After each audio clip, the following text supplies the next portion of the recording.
जो आप चाहे अमीर हो, गरीब हो, किसी भी तरह के हो, हर एक इंसान के लिए बराबर होता है जो इस प्लेनेट पे रह रहे हैं। जब आप गेट एस्पिरेंट से बात करो, कोई भी गेट एस्पिरेंट, तो लास्ट में देखना उनका एक चीज़ रहता है कि अरे यार 1-2 महीना और मिलता ना तो ये 2 सब्जेक्ट कंप्लीट हो जाता। एक चीज़ समझो, 24 घंटा ही सबके पास होता है, चाहे हमारे पास हो, आपके पास हो या कोई और एस्पिरेंट है उनके पास हो, 24 घंटा सबके पास होता है। प्रॉब्लम लास्ट में आती है, लास्ट 2 मंथ होप छोड़ने का रीजन क्या है? 80% लोग लास्ट 2 मंथ होप छोड़ देते हैं लास्ट 2 मंथ में। क्यों? गेट एग्जाम नहीं देना है, कुछ और करना है, देन इट्स फाइन। लेकिन अगर गेट का सोच रहे हो तो वेट मत करो। इस दुनिया में ऐसा क्या चीज है जो किसी के लिए नहीं रुकता है? थोड़ा सोचेंगे तो समझ में आएगा कि ऐसा एक चीज है जो आप चाहे अमीर हो, गरीब हो, किसी भी तरह के हो, हर एक इंसान के लिए बराबर होता है जो इस प्लेनेट पे रह रहे हैं, और किसी के लिए नहीं रुकता है। वो है वक्त। वक्त बोले तो टाइम। टाइम ही एक ऐसा फैक्टर है जो आप किसी जोन में रहो, अगर आप इस प्लेनेट पे हो तो आपके लिए नहीं रुकेगा। Time waits for none. हर साल गेट एस्पिरेंट का यही कहानी है। अगर आप देखोगे, गेट 2022 की जो प्रिपरेशन कर रहे हैं, कंटिन्यू रखे, कल आपका पेपर है, उसके लिए ऑल द बेस्ट। जो भी 23-24 टारगेट कर रहे हैं, उनके दिमाग में एक डिलेमा रहता है हमेशा कि कब स्टार्ट करना चाहिए, गेट की प्रिपरेशन हमें कब करना चाहिए। और वो इसी डिलेमा में 1 महीना, 2 महीना, 3 महीना, 4 महीना वेस्ट कर देते हैं कि आगे क्या करना है नहीं समझ में आ रहा है, या फिर कहाँ से करूँ, क्या मतलब कौन सा सिलेबस, किस तरह से सिलेबस को कंप्लीट करूँ, कहाँ से मटेरियल को लूँ, हर चीज़ में वो टाइम वेस्ट कर देते हैं। और उनको समझ में नहीं आता है कि टाइम वेट्स फॉर नन।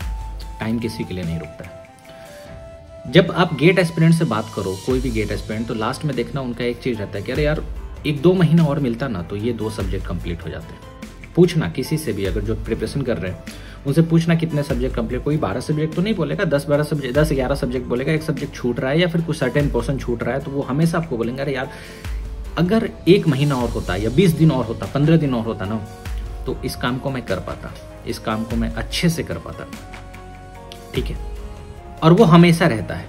अगर उनको 20 दिन पहले दे दिया जाता ना, तब भी वो लास्ट में आकर यही बोलते हैं यार 15-20 दिन और रहते ना तो ये चीज कर लेते। इसका मतलब क्या है कि टाइम जो है, टाइम का वैल्यू करना बहुत जरूरी है।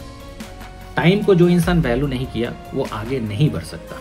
इट्स नॉट पॉसिबल, क्योंकि सबके लिए टाइम सेम है, और जो उस टाइम को यूटिलाइज कर रहा है वो आगे बढ़ रहा है, जो इस टाइम को इग्नोर कर रहा है, नहीं यूटिलाइज कर रहा है, तो वो आगे नहीं बढ़ता है।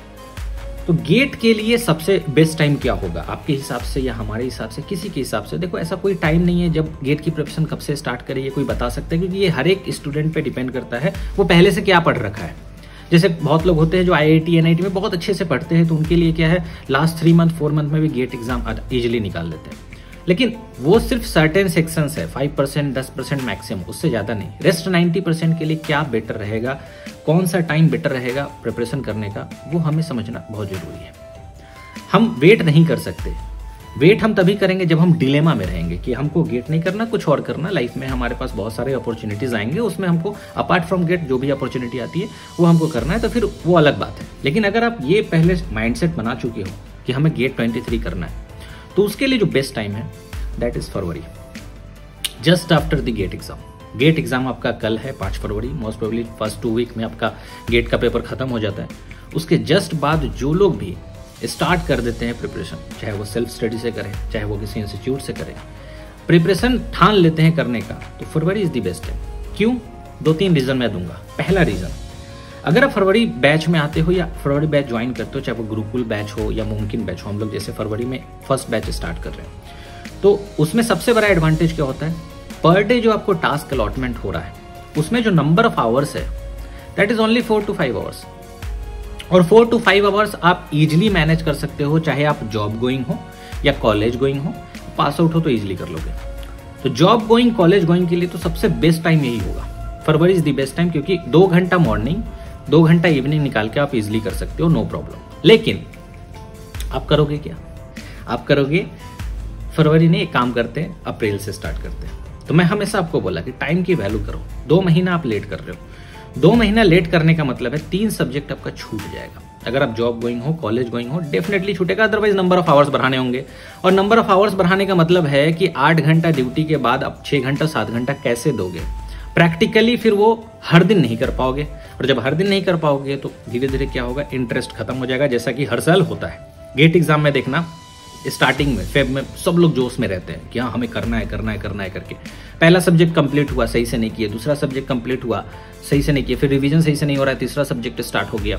तो ये सब करते करते सही से मैनेज नहीं किया, ना टाइम को मैनेज किया ना सब्जेक्ट को मैनेज किया, लास्ट में आके होप छोड़ देते हैं। ये सब क्यों होता है? क्योंकि प्रॉपर आपको गाइडेंस नहीं मिल रहा है, हर दिन को आप यूटिलाइज नहीं कर पा रहे हो। देखो एक चीज समझो, 24 घंटा ही सबके पास होता है, चाहे हमारे पास हो, आपके पास हो या कोई और एस्पिरेंट है उनके पास हो, 24 घंटा सबके पास होता है। उस 24 घंटा में से हम ऐसा क्या काम कर रहे हैं जो गेट एग्जाम के लिए, जो भी हम कैरियर डिसाइड कर रहा है, जो भी हमारा कैरियर सेट कर रहे हैं, उसमें हम कितना घंटा दे रहे हैं, ये सबसे ज्यादा इंपॉर्टेंट है। और वो चीज फेब में अगर आप ज्वाइन करते हो, फेब में स्टार्ट करते हो, चाहे आप गुरुकुल बैच के हो या फिर मुमकिन बैच में, तो वहां यही एडवांटेज हो जाता है कि आपके पास पर डे बहुत टाइम मिलेगा, एनफ टाइम मिलेगा, जिसको आप इजिली टैकल कर सकते हो। अब एडवांटेज देखो, 4 घंटे आपको लगेंगे वीडियो कोर्स कंप्लीट करने में, उसके बाद आप 2 घंटे भी प्रैक्टिस डेली करते हो, इतने अच्छे से हर चीज हो जाएगा, प्लानिंग हर तरह से, मतलब हर एक सब्जेक्ट को कंप्लीट कर लेंगे, इतने अच्छे से कर लोगे कि लास्ट में आपके पास 3 महीना बचेगा आराम से सब्जेक्ट वाइज टेस्ट देने के लिए और सीखने के लिए, कुछ नए कॉन्सेप्ट पढ़ने के लिए, कुछ नए क्वेश्चंस डिजाइन करने के लिए, क्रिएटिव क्वेश्चंस सॉल्व करने के लिए जो हम लोग जीऑप्टिमस में देते हैं। आपके पास इनफ टाइम होगा। गुरुकुल बैच हो या मुमकिन बैच हो, आपको पहले ही हम अनाउंस कर दिए कंप्लीट शेड्यूल, और शेड्यूल में हम लोग लास्ट वीक ऑफ अक्टूबर में सिलेबस खत्म कर रहे हैं। तो अक्टूबर लास्ट वीक में जो इस बार 22 दे रहे हैं ना, उनसे पूछना कि अगर कोई ऐसा इंस्टीट्यूट जो अक्टूबर लास्ट वीक तक आपका सिलेबस कंप्लीट करा दे, वो कितना अच्छा होगा आपके लिए। खुद पूछ के देखना, आपको रियलाइज होगा, बोलेंगे नहीं भाई बहुत अच्छा है, क्योंकि नवंबर दिसंबर जनवरी आपको 3 महीना प्रॉपर अच्छे से टाइम मिलेगा हर चीज को कॉम्पैक्ट मॉड्यूल करने में, हर चीज को सब्जेक्ट वाइज टेस्ट देने में, एनालाइज करने में, मिस्टेक को ओवरकम करने में। प्रॉब्लम लास्ट में आती है, लास्ट 2 मंथ होप छोड़ने का रीजन क्या है? 80% लोग लास्ट 2 मंथ होप छोड़ देते, लास्ट 2 मंथ में। क्यों? क्योंकि लास्ट 2 मंथ में उनसे सब्जेक्ट संभलता ही नहीं है। अब उस टाइम में सोचो हम लोग रगड़ेंगे, गुरुकुल बैच में हो, मुमकिन बैच में हो, आपके लिए रिवीजन प्लान होगा, असेसमेंट होगा, बहुत सारी चीजें हैं जो गुरुकुल में आप देख लेना, आई बटन पे मैं दे दूंगा कि गुरुकुल में कितने फीचर्स हैं या मुमकिन में कितने फीचर्स हैं। आपको आइडिया होगा कि कितना अच्छा रहेगा हमारे लिए अगर अक्टूबर में सिलेबस खत्म हो जाए। ठीक है, तो हम लोग तो करा देंगे बॉस, आप रेडी हो कि नहीं वही सोच के ज्वाइन करना, क्योंकि हम लोग हमेशा से ये बोलते आ रहे हैं। गुरुकुल बैच में आपको मैं हमेशा बोला हूं कि घुस गए अंदर, अंडर 500 में हो, नहीं घुस पा रहे हो, सोचते रह गए तो गए। बैच 1 एक बार विंडो ओपन होगी मोस्ट प्रोबेबली आपका 7 फेब को, after the GATE exam 7 Feb से 10 फेब के बीच में विंडो ओपन होगी, और 10 फरवरी को हम लोग स्टार्ट कर देंगे अपना बैच को। उसके बाद booking closed, wait for the batch 2, और बैच 2 1-1.5 महीना बाद आएगा, और फिर आपको जो 4 घंटा अभी लगता ना डेली, वो 6 घंटा हो जाएगा। बैच 3 में 8 घंटा हो जाएगा। तो चॉइस आपके हाथ में है, हमेशा आपको चॉइस मिलता है, लेकिन उसको आप सही से सोचते नहीं हो, उस पर आप काम नहीं करते हो, सोचने में ही टाइम निकाल देते हो, ऐसा होता है। और टाइम की वैल्यू जो लोग नहीं किया वो आगे नहीं बढ़ सकता, ये हमेशा होता है। आप किसी का भी सक्सेसफुल स्टोरी पढ़ लो, सक्सेसफुल जितने भी पर्सन है उनका स्टोरी पढ़ लो, वो लोग टाइम को बहुत वैल्यू किए, तभी आज यहाँ है। तो अगर आप गेट की प्रिपरेशन कर रहे हो, February is the best time to start preparation GATE 23 की। 20 दे लो, 22 दे लो आराम से, उसके बाद 1-2 दिन अच्छे से सोचो what you have to do now, और उसके बाद उसमें लग जाओ।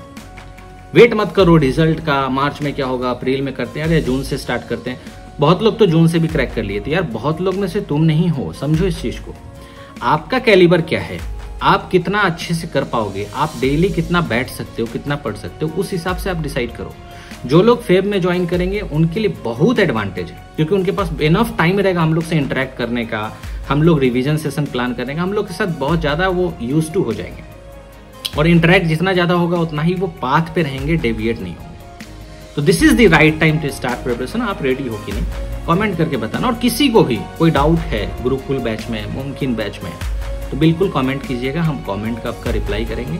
EMI ऑप्शन भी अवेलेबल, बस यही है प्रॉब्लम कि आप करना चाह रहे हो कि नहीं वो पहले डिसाइड कर लो एंड स्टार्ट कर दो। अब वेट मत करो, मैं बार बार बोलता हूँ, वेट जितना करोगे उतना ही प्रॉब्लम है। हाँ, गेट नहीं करना है, गेट एग्जाम नहीं देना है, कुछ और करना है, देन इट्स फाइन। लेकिन अगर गेट का सोच रहे हो तो वेट मत करो, ठीक है। So Alan sir this side signing out.